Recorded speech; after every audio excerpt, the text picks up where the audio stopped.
Hello friends, आज हम लोग क्लास 12 का बिजनेस स्टडीज़ का यूनिट 5 संगठन इससे संबंधित ऑब्जेक्टिव पर चर्चा करेंगे। तो आइए शुरू करते हैं। पदों के मध्य संबंधों की व्याख्या प्रबंध के किस कार्य के अंतर्गत की जाती है? नियोजन, संदेशवाहन, संगठन, पर्यवेक्षण। तो इसका सही आंसर हो जाएगा ऑप्शन नंबर ए, नियोजन। संगठन की आवश्यकता कहाँ होती है? व्यावसायिक संस्थाओं में, गैर व्यावसायिक संस्थाओं में, उपर्युक्त दोनों में, कहीं नहीं। तो इसका सही आंसर हो जाएगा ऑप्शन नंबर सी। व्यावसायिक संस्थाओं में भी होती है, गैर व्यावसायिक संस्था भी होती है, दोनों में होती है, इसलिए इसका आंसर सी हो जाएगा। कौन सा संगठन ढांचा जानबूझकर स्थापित किया जाता है? औपचारिक, अनौपचारिक, उपर्युक्त दोनों, कोई नहीं। तो इसका सही आंसर हो जाएगा ऑप्शन नंबर ए, औपचारिक।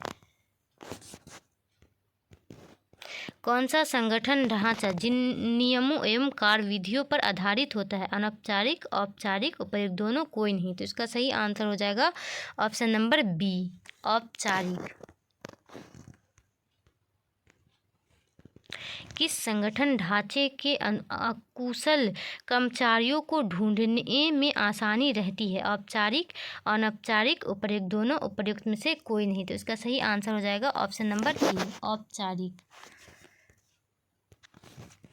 किस संगठन ढांचे में कार्यों का दोहराव नहीं होता? औपचारिक, अनौपचारिक, उपर्युक्त दोनों, इनको किसी में नहीं। तो इसका सही आंसर हो जाएगा ऑप्शन नंबर ए, औपचारिक। निम्न में से कौन सी औपचारिक संगठन की हानि नहीं है? पहल शक्ति का अभाव, कार्य में देरी, पक्षपात में कमी, संबंधों का मशीनीकरण। तो इसका सही आंसर हो जाएगा ऑप्शन नंबर सी, पक्षपात में कमी।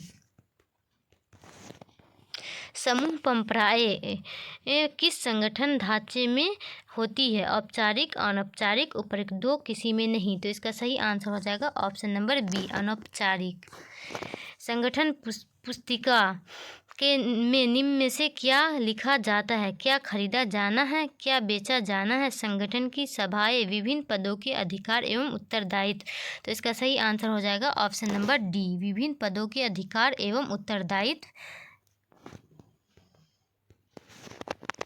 निम्न में से कौन सा संगठन लंबे समय तक चलता है? औपचारिक, डिविजनल, उपर्युक्त दोनों, अनौपचारिक। तो इसका सही आंसर हो जाएगा ऑप्शन नंबर सी, औपचारिक भी और डिविजनल भी, उपर्युक्त दोनों। कौन सा संगठन अधिक स्थिर होता है? औपचारिक, अनौपचारिक, उपर्युक्त दोनों, उपर्युक्त में से कोई नहीं। तो इसका सही आंसर ऑप्शन नंबर ए हो जाएगा। औपचारिक संगठन के संदर्भ में कौन सा तथ्य सही नहीं है? निश्चित दायित्व, निश्चित अधिकार, प्रभावी नियंत्रण, सामाजिक लोकप्रियता। तो इसका सही आंसर हो जाएगा ऑप्शन नंबर डी, सामाजिक लोकप्रियता। निम्न में से कौन सा संगठन प्रक्रिया का अंग नहीं है? क्रियाओं का समूहीकरण करना, पूर्ण केंद्रीकरण करना, आपसी संबंधों को परिभाषित करना, उपक्रम के उद्देश्यों को जानना। तो इसका सही आंसर हो जाएगा ऑप्शन नंबर बी, पूर्ण केंद्रीकरण करना। निम्न में कौन सी औपचारिक संगठन की विशेषता नहीं है? यह व्यक्तिगत होता है, यह अधिक स्थिर होता है, यह जानबूझकर तैयार किया जाता है, यह नियमों तथा कार्य विधियों पर आधारित होता है। तो इसका सही आंसर हो जाएगा ऑप्शन नंबर ए, यह व्यक्तिगत होता है। संगठन संरचना में के कितने परिणाम प्रारूप है? 2, 3, 4, कोई निश्चित संख्या नहीं है। तो इसका सही आंसर हो जाएगा ऑप्शन नंबर डी, कोई निश्चित संख्या नहीं है। निम्न में से कौन औपचारिक संगठन के अंग कौन से हैं? कार्यात्मक संगठन, रेखा संगठन, रेखा एवं स्टाफ संगठन, उपर्युक्त सभी। तो इसका सही आंसर हो जाएगा ऑप्शन नंबर डी, उपर्युक्त सभी। कौन सा संगठन परिवर्तन का विरोध करता है? औपचारिक, अनौपचारिक, उपर्युक्त दोनों, इनमें से कोई नहीं। तो इसका सही आंसर हो जाएगा ऑप्शन नंबर बी, अनौपचारिक। उत्पादों के आधार पर संगठन ढांचे के विभक्त करने को क्या कहते हैं? कार्यात्मक संगठन, डिविजनल संगठन, उपर्युक्त दोनों, कोई नहीं। तो इसका सही आंसर हो जाएगा ऑप्शन नंबर बी, डिविजनल संगठन। यदि एक कंपनी धातु की वस्तुओं तथा प्लास्टिक की वस्तुओं में व्यवसाय करती है तो उसके लिए निम्न में से कौन सा संगठन ढांचा उपयोगी है होगा? अनौपचारिक, कार्यात्मक, उपर्युक्त दोनों, डिविजनल। तो इसका सही आंसर हो जाएगा ऑप्शन नंबर डी, डिविजनल। कौन सा संगठन ढांचा आवश्यक है? औपचारिक, अनौपचारिक, उपर्युक्त दोनों, इनमें से कोई नहीं। तो इसका सही आंसर हो जाएगा ऑप्शन नंबर ए, औपचारिक।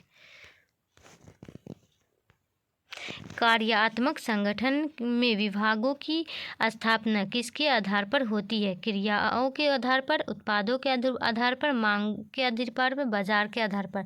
तो इसका सही आंसर हो जाएगा ऑप्शन नंबर ए, क्रियाओं के आधार पर। निम्न में से किस स्थिति में डिविजनल संगठन ढांचा उपयुक्त रहता है? जहां मुख्य उत्पादों की संख्या एक से अधिक हो, जहां संस्था का आकार काफ़ी बड़ा हो, उपयुक्त दोनों, जहां मुख्य रूप से एक ही उत्पाद बेचा जाता हो। तो इसका सही आंसर हो जाएगा ऑप्शन नंबर सी।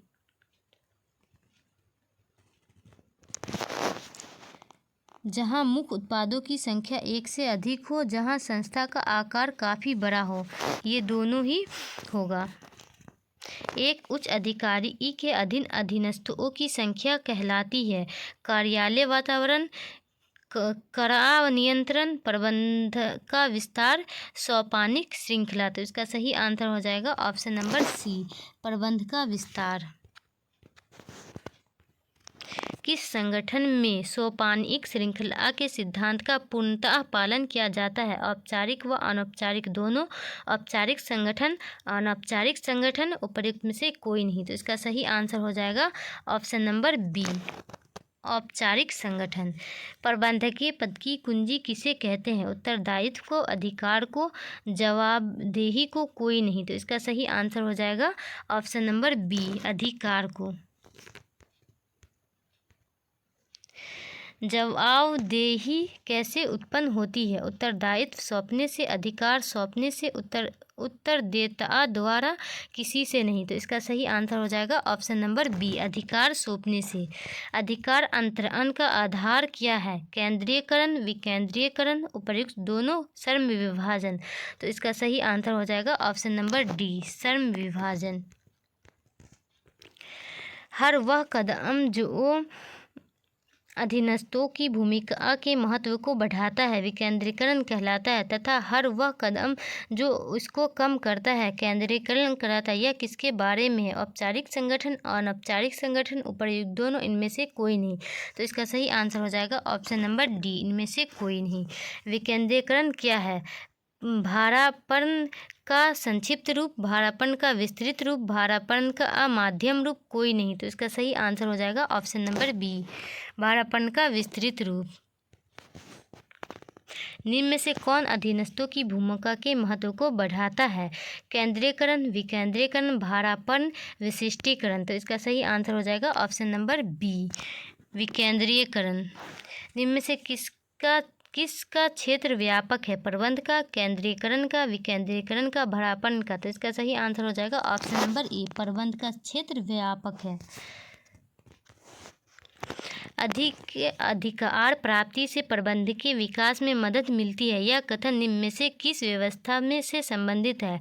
भारापन से, विकेंद्रीकरण से, केंद्रीयकरण से, उपर्युक्त दोनों से। तो इसका सही आंसर हो जाएगा ऑप्शन नंबर बी, विकेंद्रीयकरण से। अधीनस्थों के महत्व में वृद्धि करने वाली क्रिया कहलाती है केंद्रीयकरण, विशिष्टीकरण, वैज्ञानिक प्रबंध, भारापन। तो इसका सही आंसर हो जाएगा ऑप्शन नंबर डी, भारापन। भारापन के संदर्भ में कौन सा तथ्य सही नहीं है? प्रशासनिक कार्यभार में वृद्धि, अधीनस्थों का विकास, व्यवसाय के विस्तार में सुविधा, शीघ्र एवं अच्छे निर्णय संभव। तो इसका सही आंसर हो जाएगा ऑप्शन नंबर ए, प्रशासनिक कार्यभार में वृद्धि। भारापन के विस्तृत रूप को कहते हैं विशिष्टीकरण, केंद्रीयकरण, विकेंद्रीकरण, श्रम विभाजन। तो इसका सही आंसर हो जाएगा ऑप्शन नंबर सी, विकेंद्रीकरण। अधिकार अंतरण आवश्यक है, वह विकेंद्रीकरण ऐच्छिक है। अधिकार अंतरण का क्षेत्र सीमित है, वह विकेंद्रीकरण का क्षेत्र विस्तृत है। उपरोक्त दोनों कथन है सत्य है असत्य है। कथन 1 सत्य है तथा कथन 2 असत्य है। कथन 1 असत्य है तथा कथन 2 सत्य है। तो इसका सही आंसर हो जाएगा ऑप्शन नंबर ए, सत्य है। निम्नलिखित में से कौन अंतरण का तत्व नहीं है? उत्तरदेयता, अधिकार, उत्तरदायित्व, अनौपचारिक संगठन। तो इसका सही आंसर हो जाएगा ऑप्शन नंबर डी, अनौपचारिक संगठन।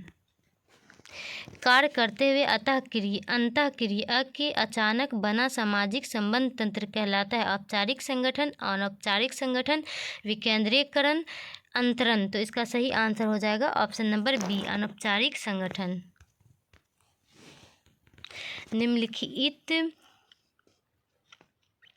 में से कौन सा श्रृंखला सोपान का अनुकरण नहीं करता? कार्यक्रम संगठन, प्रभागीय संगठन, औपचारिक संगठन, अनौपचारिक संगठन। तो इसका सही आंसर हो जाएगा ऑप्शन नंबर डी, अनौपचारिक संगठन।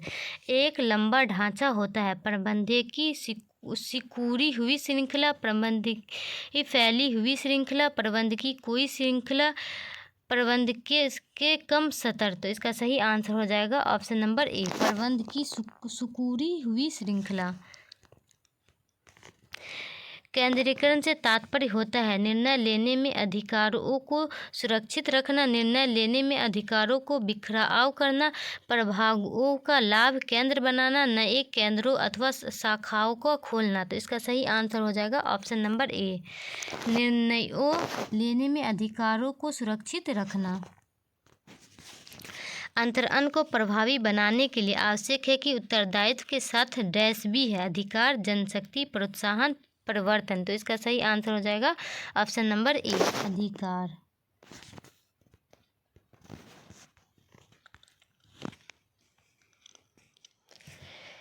प्रबंध का विस्तार से तात्पर्य है क्योंकि यह एक उच्चाधिकारी के अंतर्गत कार्य करने वाले अधीनस्थों की गणना है, इसलिए इसका सही आंसर ऑप्शन नंबर सी हो जाएगा। अफवाहों को बढ़ावा देने वाले संगठन स्वरूप को समझा जाता है केंद्रीकृत संगठन से, विकेंद्रीकृत संगठन से, अनौपचारिक संगठन से, औपचारिक संगठन से। तो इसका सही आंसर हो जाएगा ऑप्शन नंबर सी, अनौपचारिक संगठन से। उत्पादन रेखा पर आधारित सामूहिक क्रिया अंग है आंतरिक संगठन का, प्रभागीय संगठन का, कार्यात्मक संगठन का, स्वायत्त शासित संगठन का। तो इसका सही आंसर हो जाएगा ऑप्शन नंबर बी, प्रभागीय संगठन का। कार्य के आधार पर सामूहिक क्रिया का अंग है विकेंद्रीकृत संगठन का, प्रभागीय संगठन का, कार्यात्मक संगठन का, केंद्रीकृत संगठन का। तो इसका सही आंसर हो जाएगा ऑप्शन नंबर सी, कार्यात्मक संगठन का। डैश का अभिप्राय अनेक हिस्सों वाली एक ऐसी इकाई से है जिसका प्रत्येक हिस्सा अलग अलग कार्य करते हुए भी मुख्य इकाई के साथ एक निश्चित रिश्ते से जुड़ा होता है। संगठन, नियोजन, नियंत्रण, निर्देशन। तो इसका सही आंसर हो जाएगा ऑप्शन नंबर ए, संगठन। डैश संगठन का आधार है नियंत्रण, नेतृत्व, कार्य विभाजन। उपरोक्त में से कोई नहीं। तो इसका सही आंसर हो जाएगा ऑप्शन नंबर सी, कार्य विभाजन। संगठन की प्रकृति उपक्रम की सभी क्रियाओं, विभागों, पदों में डैश स्थापित करने की होती है। विद्रोह, समन्वय, संबंध, गतिशीलता। तो इसका सही आंसर हो जाएगा ऑप्शन नंबर बी, समन्वय। संगठन का निर्माण करने के लिए कम से कम डैश व्यक्ति चाहिए, 3, 4, 5, 1 से अधिक। इसका सही आंसर हो जाएगा ऑप्शन नंबर डी, 1 से अधिक। डैश के अंतर्गत ऊपर से नीचे तक विभिन्न पदों की एक श्रृंखला स्थापित की जाती है, नियोजन, संगठन, नेतृत्व, संदेश वाहन। तो इसका सही आंसर हो जाएगा ऑप्शन नंबर बी, संगठन। संगठन डैश कहलाता है जब दो या दो से अधिक व्यक्तियों की क्रियाएं समान उद्देश्य की पूर्ति के लिए जानबूझकर समन्वित की जाती है। औपचारिक, लंबवत, समतल, अनौपचारिक। तो इसका सही आंसर हो जाएगा ऑप्शन नंबर ए, औपचारिक। अनौपचारिक संगठन डैश संगठन से को मजबूत बनाता है। औपचारिक को, डिविजनल को, कार्यात्मक को, उपर्युक्त सभी को। तो इसका सही आंसर हो जाएगा ऑप्शन नंबर डी, उपर्युक्त सभी को। अनौपचारिक संगठन औपचारिक संगठन, डिविजनल, कार्यात्मक सभी को मजबूत बनाता है। अफवाहों को फैलाने का काम डैश संगठन ढांचा करता है। औपचारिक, अनौपचारिक, उपर्युक्त दोनों कोई नहीं। तो इसका सही आंसर हो जाएगा ऑप्शन नंबर बी, अनौपचारिक।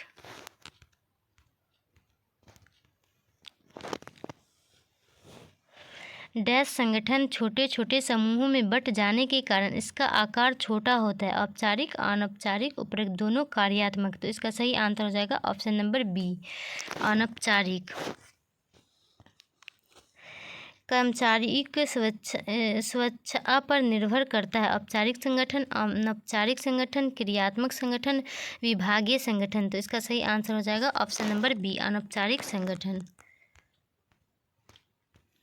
अफवाह फैलाने वाले संगठन होते हैं औपचारिक, अनौपचारिक संगठन, केंद्रीकृत संगठन, विकेंद्रीकृत संगठन। तो इसका सही आंसर हो जाएगा ऑप्शन नंबर बी, अनौपचारिक संगठन। पूरी संस्था को उसके द्वारा की जाने वाली क्रियाओं के आधार पर विभाजित करने को डैश ढांचा कहते हैं। रेखा, कार्यात्मक, डिविजनल, रेखा एवं स्टाफ। तो इसका सही आंसर हो जाएगा ऑप्शन नंबर बी, क्रियात्मक।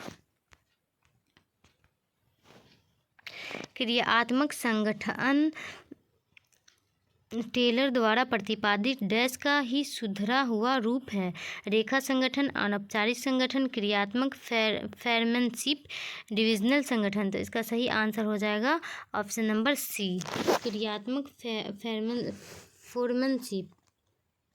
क्रियात्मक फोरमैनशिप का प्रयोग डैश स्तर पर किया जाता है, उच्च, मध्य, निम्न, किसी पर नहीं। तो इसका सही आंसर हो जाएगा ऑप्शन नंबर सी, निम्न स्तर पर किया जाता है। क्रियात्मक संगठन का प्रयोग डैश स्तर पर किया जाता है, उच्च, मध्य, निम्न, उपर्युक्त सभी। तो इसका सही आंसर हो जाएगा ऑप्शन नंबर ए, उच्च स्तर पर किया जाता है। कार्यात्मक संगठन व क्रियात्मक फोरमैनशिप दोनों प्रारूप डैश सिद्धांत पर आधारित है। कार्य विभाजन, विशिष्टीकरण, आदेश की एकता, निर्देश की एकता। तो इसका सही आंसर हो जाएगा ऑप्शन नंबर बी, विशिष्टीकरण।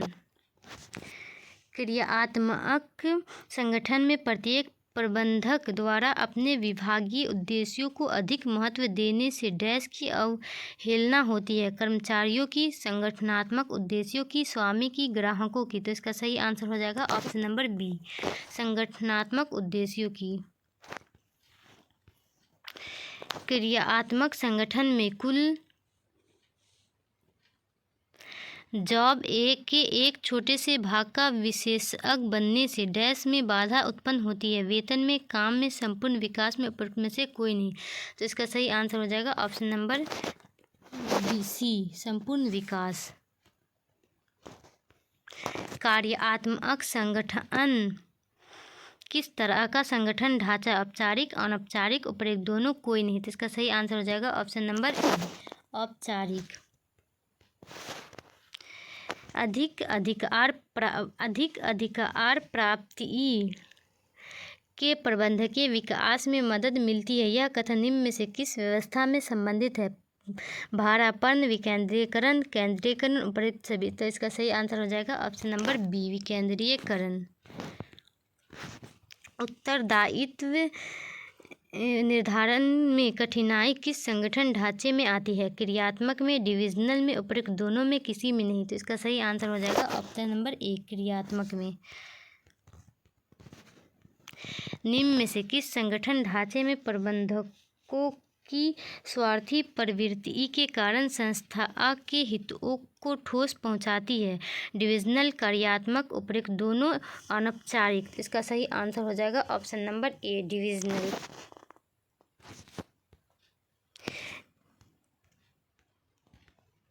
निम्न में से किस स्थिति में डिविजनल संगठन ढांचा उपयुक्त रहता है? तो इसका सही आंसर हो जाएगा ऑप्शन नंबर सी, उपयुक्त दोनों में।